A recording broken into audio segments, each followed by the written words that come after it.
Je suis toujours étonnée que quand on arrive à une certaine échelle, on n'est plus un voyou, on est un col blanc.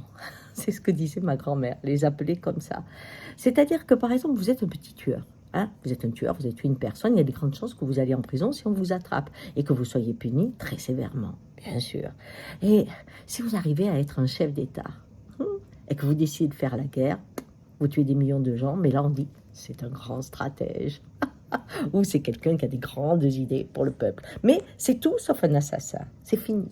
Ça n'est plus. L'échelle est tellement grande qu'au contraire, souvent, ça entraîne l'admiration. On n'a qu'à regarder les statues encore présentes sur Napoléon le Boucher.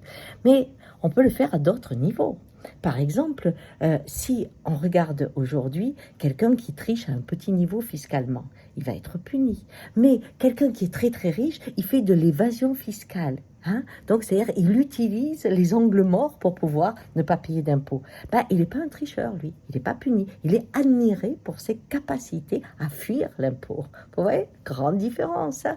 Et alors, quand on met des outils, que ce soit en termes de criminalité ou de fiscalité, qui sont deux crimes différents, pour pouvoir essayer de rééquilibrer les choses, ça va pas mal. Par exemple, pour le fisc, on avait du temps de Sarkozy une cellule spéciale de personnes qui étaient assez douées pour contrôler les grands comptes. Évidemment, M. Sarkozy les a explosés, il a détruit cette cellule, ce qui fait que celui qui contrôle le petit boulanger, c'est le même qui va contrôler LVMH. Alors vous comprenez bien qu'il n'y trouve pas grand-chose, on est d'accord?